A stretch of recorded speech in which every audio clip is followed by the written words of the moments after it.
expected to announce that the agency will now issue guidelines based on a broad view of risk from the coronavirus to a community instead of COVID case counts. Under current guidelines, masks are recommended for people residing in communities of substantial or high transmission. The director of the CDC, Dr. Rochelle Walensky, hinted at the change just hours ago. She tweeted at CDC, "We have been analyzing our COVID-19 data and shifting our focus to preventing the most severe outcomes and minimizing healthcare strain." Still, COVID-19 continues to circulate in communities. Moving forward, our approach will advise enhanced prevention efforts in communities with a high volume of severe illness, and will also focus on protecting our healthcare systems from being overwhelmed.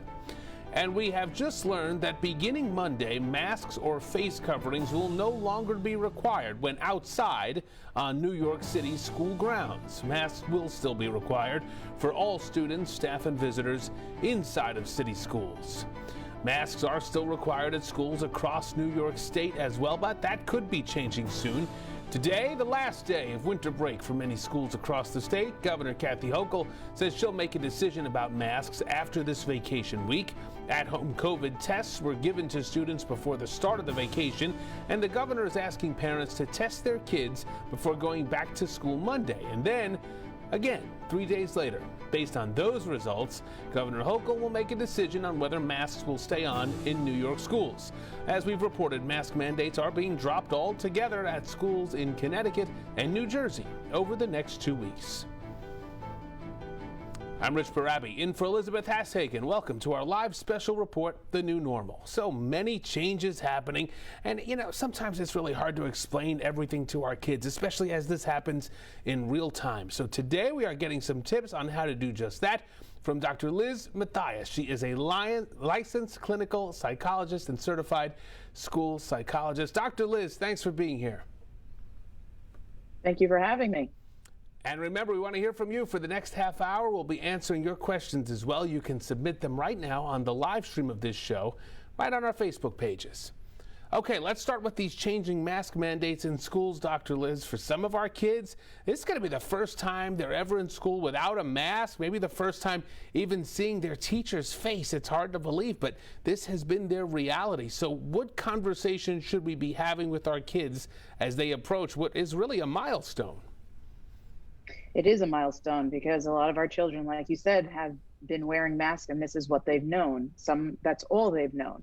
The good thing about kids is they're very resilient and they adjust. So once we set the tone for them, and as parents, once we let them know how we feel about it and that it's okay to take off the mask, our children tend to do well overall. So once we communicate with them, they'll adjust. And that's the good news, is that our kids will get used to not having masks and seeing facial expressions, which is a wonderful outcome of that. Oh, absolutely. What about kids who may be afraid to take off their masks? And when I say afraid, I'm talking about the fact that, for 2 years here, they have been told you need to have this mask on to stay safe. And now they're not monitoring the numbers every day. They're just going to hear from parents or from school officials, it's okay, you can take that mask off. For our children with anxiety, which there is a lot of anxiety, as I've been seeing for the last 2 years, for those children, you come up with a plan where they slowly take off their masks in a way that feels comfortable for them, so they feel like they have control. And over time, just through slow exposure and acceptance of the idea that they don't need to wear the masks and it's okay and it's safe, then we slowly do that. But we meet the child where they need to be met. So let me ask you, this is difficult to do, but take COVID out of the equation for the sake of talking about how important it is, or it is not, for children to be able to interact with other children and adults without the mask, to see the facial expressions, as you said, and to get that instant reaction to whatever they're saying or doing. Mm-hmm. I think it's so important, and I think it's something that our kids have missed for a very long time, and it's had its mental health impact on our children. Not knowing what their teachers look like, not knowing where different sounds are coming from, not having that visual feedback of lips moving and being able to read lips and facial expressions. It's such a huge piece that's been missing for our children through interactions with their teachers and their peers. And I think it's really had a negative impact, but we did it for safety. So clearly now that the mandates are changing and there's data that suggests that we can begin to take off our masks, I'm all for it. But again, you meet the child where they need to be met, especially if it begins to instigate even more anxiety. Okay, so now you're going to have a situation here over the next weeks and months where in school, some kids will likely have masks, some kids will not. There'll probably be a divide in the class depending on the comfort level of parents and their children. Are you concerned about bullying here one way or another? Sadly, it is something we're going to have to monitor because it may happen. Like, why are you still wearing your mask? You know, you don't have to wear your mask. What are you afraid of? I mean, our children are going to find differences with each other and point them out no matter what. So this may be one thing. But again, I think giving our children words to be able to express why they want to keep their masks on, to stand up for themselves, and for our teachers and guidance counselors to be aware that this may be an impact and to really create a culture and environment in the classroom that respects individual differences in opinion and how they want to handle the masks. So what advice would you give them? And, you know, for both ways on this, if the child is masked, the answer probably shouldn't be, Mom or Dad told me to. And on the flip side, if you're not wearing a mask and another child who is masked says, listen, you're not safe, you don't want that child to say, well, my mom said it, I am, or my dad said I am, etc. What's the better answer here on both fronts? This is what I'm comfortable with. I'm comfortable keeping my mask on for a little bit longer. I'm comfortable taking off my mask right now. And just expressing that preference without a lot of explanation. And, you know, and it is what it is. And over time, this will become our next norm of mask versus no mask. Yeah, is there a teachable moment here too in the fact that we all have differences, right? Whether it's mask or no mask or something entirely different, children have to learn how to get along, how to interact with others, and this is a pretty glaring example of having to learn to do that really on the fly. Yeah, absolutely. And again, giving our children the phrases to be able to express their preferences. And yes, there's going to be differences, and to help our children to understand different people are going to feel differently. Some people feel comfortable taking off their masks. Some people feel comfortable keeping them on. We need to respect that. And over time, they may change their mind. You may change your mind. And so, you know, that applies to a lot of different situations and opinions about all kinds of situations that come up in life and in school. Yeah, that is for sure. Okay, let's talk about the toll that this pandemic has had on our kids' mental health. A new report just came out yesterday. It comes from the CDC, and it found that 1 in 5 teenagers in the U.S. had at some point experienced an episode of major depression, and that was based on data from before the pandemic. Things have definitely gotten worse. A previous CDC report found that emergency room visits related to children's mental health rose dramatically in 2020 compared with 2019. There's a lot to take in here, Dr. Liz, but how do we make sure our kids are okay, I guess, is the bottom line here. Continuing to give them a voice and a safe space to talk about how they're feeling. Our kids missed a lot in that time between March 2020 and the present. A lot of milestones weren't experienced, field trips, graduations, proms. There's a lot that they missed. And working with teenagers every day, the idea was every day began to look like the last. And there was little variation. We didn't have as much social interaction. The spontaneity of interaction was missing. And so there's a lot of sadness that came with that, a lot of anxiety. For our kids who had social anxiety, initially there was a huge relief. And then when schools opened up again and there was full days, then the anxiety peaked again. And our kids have kind of forgotten how to appropriately interact with each other. So there's really building that level of comfort again in how to interact, how to make plans with the mask, you know, preferences and the comfort levels. So there's like a new added element of things to worry about. So it's been a lot of therapy and working with kids to help them express how they're feeling, to validate how they're feeling, and to help them think about what goals do you want to accomplish and how can I help you do that. So giving kids a safe space to speak about how they're feeling, what they're missing, and where they need help. And for parents, what are some of the signs to look out for that maybe your child is struggling? Sleeping more or less, eating more or less. Basically, it's a change. Once a parent notices a change in their child's functioning, maybe they're socializing less, maybe they're socializing more. And it's not necessarily just a withdrawal, but if you see an increase in something as well. If you see your child is more tearful or more agitated or has a shorter fuse, it's very natural for us as parents to say, what's going on, and to want to scold your child or to say, here's a consequence, but really look out for any change and approach your child gently and say, I've noticed a change. Is everything okay? And to offer an ear. Absolutely. And then when do you, if you need to take it to the next level, maybe, contacting the school, a pediatrician, etc.? My thought is always contact the school.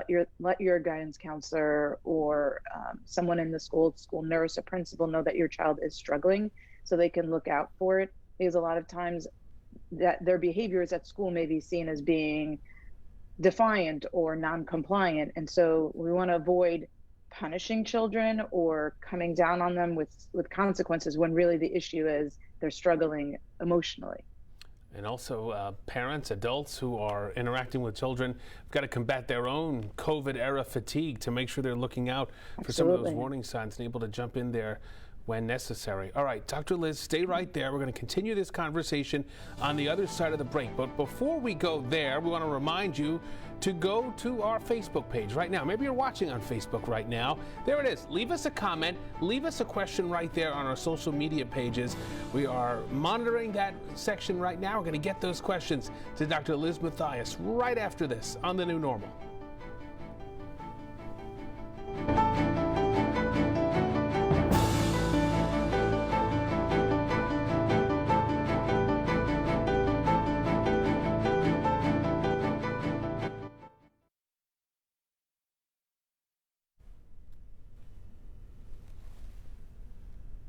All right, we are live on Facebook right now. Thank you all for watching.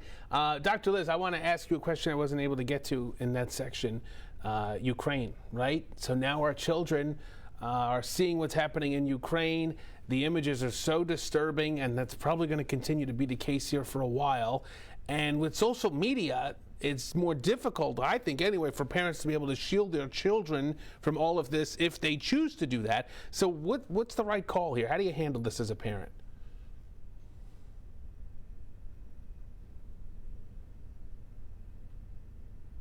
Offering information. So asking your child, do you have any questions or thoughts about, what you've seen? Oh, let your child approach you with their questions as opposed to offering information, because you may inundate them. So allow them to ask you specific questions, answer the question in 2 sentences or less, and then stop right there and wait for the next question to come. I think the images are disturbing, and as much as possible, if you can turn off the TV and really limit the exposure as much as possible, I think that's better, especially for younger kids who really are going to have a hard time integrating all of this information. For our older kids, teens, young adults, engaging in conversation and answering those questions with the understanding of it is disturbing and it's upsetting, and it's to provide comfort in that to our children when they are showing distress. Is there value, particularly for the older children, we're talking teenagers here, and having that conversation, letting them actually see what's happening so that they do have an understanding of what does take place around the world? I think we really think about this as parents or as even educators, thinking about what can your age range handle. Right? For some kids, it can be traumatizing to see these images, and then they repeat in their heads over and over, and it interrupts their focus while in school or being able to get schoolwork done or not being able to fall asleep, having nightmares. So you really want to think about your particular child and what they can handle. So not really providing too much. To me, less is more, and then incrementally increasing as they can handle, but not really throwing it all out there at once, because it's a lot. It's a lot to take in. I think it's a lot to take in for all of us right now, too. And you see some of the images that are taking place in Ukraine right now, and trying to digest all of that and come to terms with what is happening there. All right, Dr. Liz, we are going to continue this conversation. We're going to take our viewer questions next. So if you're on Facebook and you have a question, fire it off right now in that comment section. We'll get you an answer here right on the other side of this section.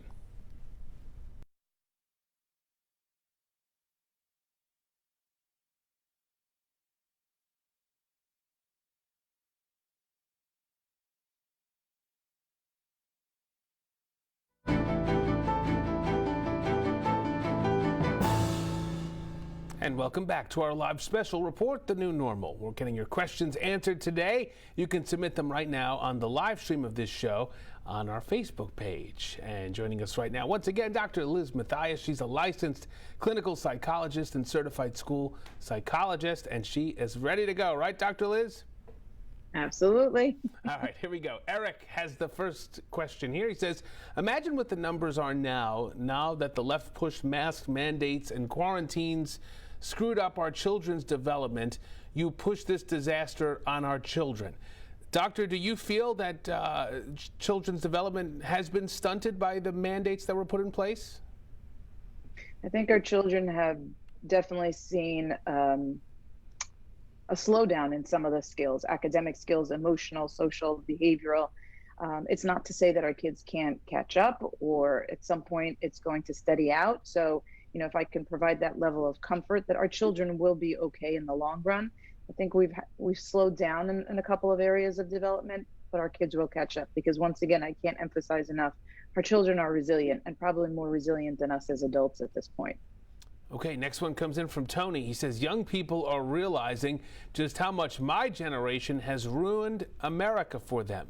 Do you think, Doctor, that young people are going to look at this generationally in the long term and think about what they went through compared to other generations? I think it's going to be a point of conversation, to be able to comment on during the pandemic. This is what I experienced. This is what happened. This is what my family did, or this is how school was. I don't necessarily think it's going to have significant irreparable damage, but it's going to be a part of our history and a part of our being human and living in the world. Okay, next comment comes in from Adrian, and she's explaining, we were talking earlier about how to talk to our kids about this mask or no mask situation. Here's how she handled it. She said, I told my daughter she had Omicron and vaccinated on the day. It was optional, so she was good not wearing it. I also told her different kids may be in a different situation, so she has to be respectful of other situations, Doctor.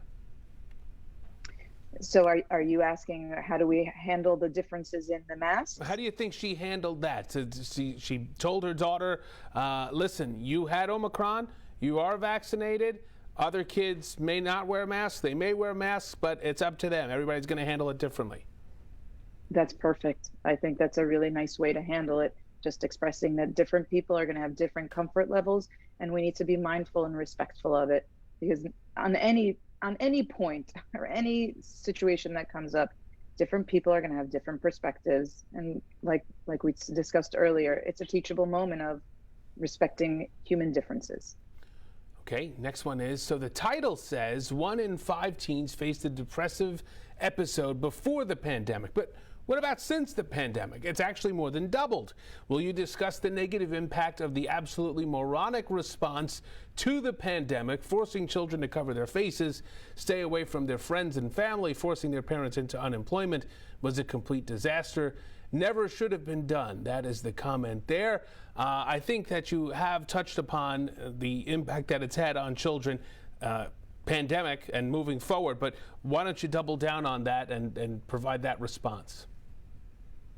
I think we did what we had to in order to maintain our safety. It's unfortunate that it's taken so long. It's unfortunate that it's had the impact that it has. Once again, I don't feel that the damage has been, and I say that damage, use that term loosely. It's not irreparable. Our children will recover in the respect that we're going to move forward in our life, and it's going to be an experience that they had. And in the long run, we're going to be okay. Our children are going to be okay. We need to support them and validate them and provide them with the necessary therapeutic supports and so forth in school, at home, in private therapy.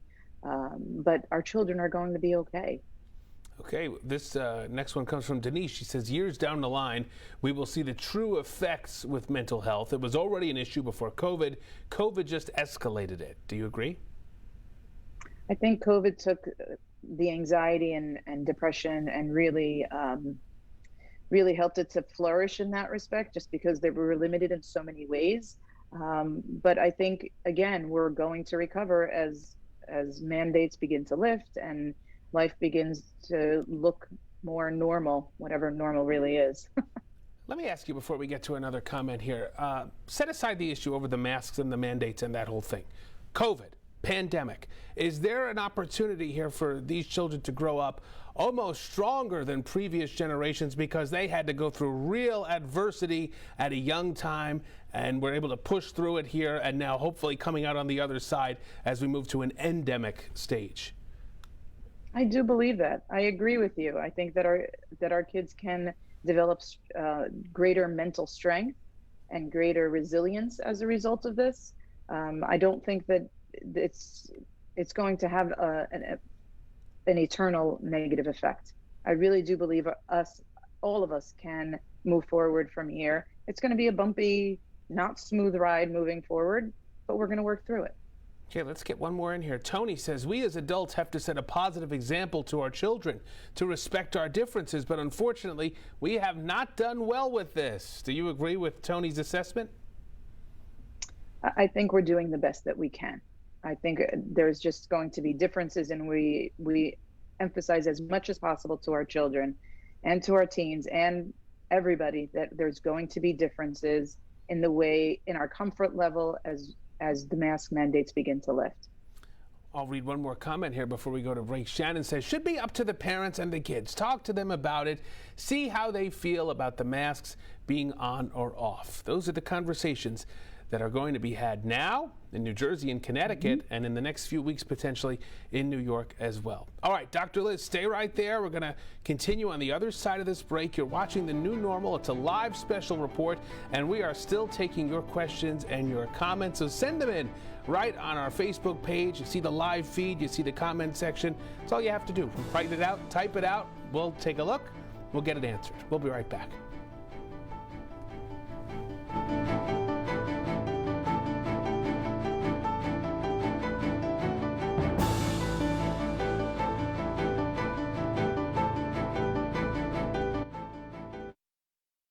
That's fine.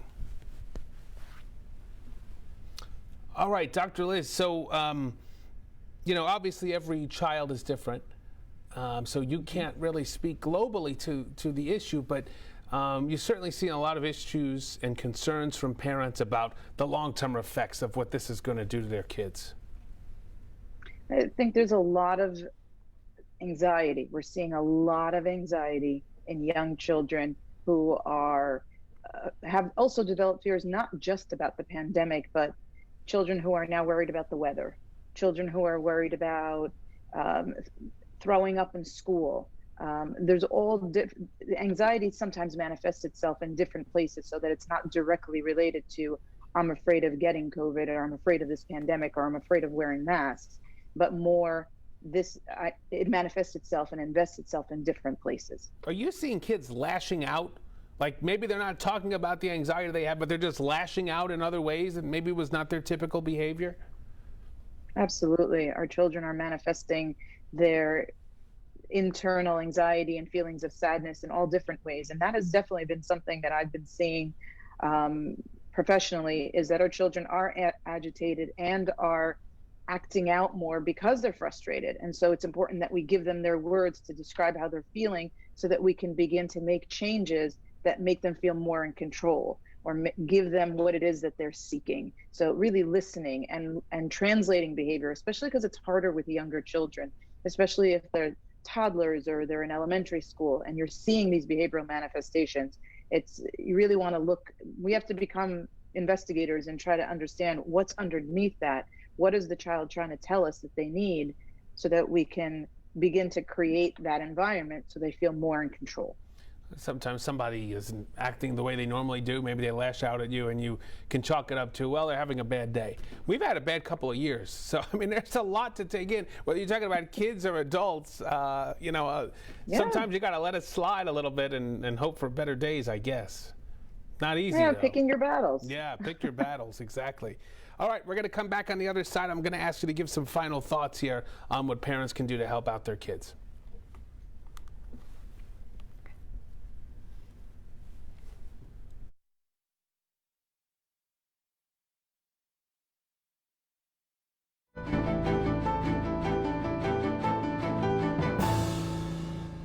Welcome back to our live special report, The New Normal. I'm Rich Barabi. DrLiz Matheis here with us once again. Now, okay, DrLiz, so give our parents out there a pep talk now as we move beyond the winter into the spring, hopefully better days and a bit more normalcy in schools ahead.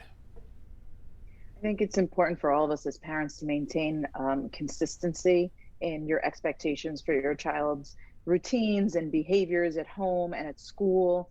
Just giving your child space to have their emotional experience and to listen to their thoughts, but also maintaining that you're getting up for school and you're going to school and you're going to be respectful to your teachers and you're going to be respectful to your siblings and to your parents. I think that's very important for our children as things are changing around them, that home and school maintain their consistency and that they know what to expect. They come into school and they know what the routine is going to look like. They wake up at home, they know what the routine is going to look like because that provides comfort. All right, we'll have to leave it there. DrLiz Matheis, thank you so much for joining us. We do appreciate it. Thank you so much for having me today. And remember, when news breaks, you can count on News 12 to bring it to you on air, online, and on our mobile app anytime. And coming up on Monday, winter break will be over and kids across New York will head back to school. So what will be different when they return? Will they take those at-home tests, by the way, that were sent home? Many parents on the fence about even if they want to engage in that process. We're going to find out. We will break it all down. We'll talk with some school officials Monday morning for some fresh insight on that and more. This has been The New Normal here on News 12. I'm Rich Barabi. Thank you for joining us. Enjoy the rest of your day.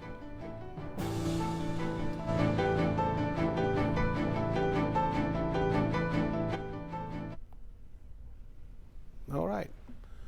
Thank you, Doctor. Enjoy the weekend. You too. Have a good one. Stay. All right. Bye.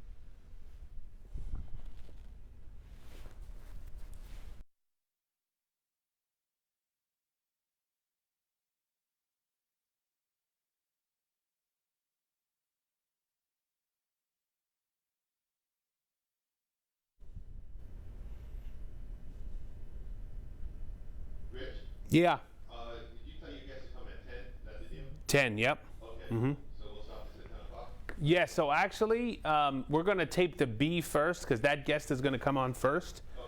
And then the A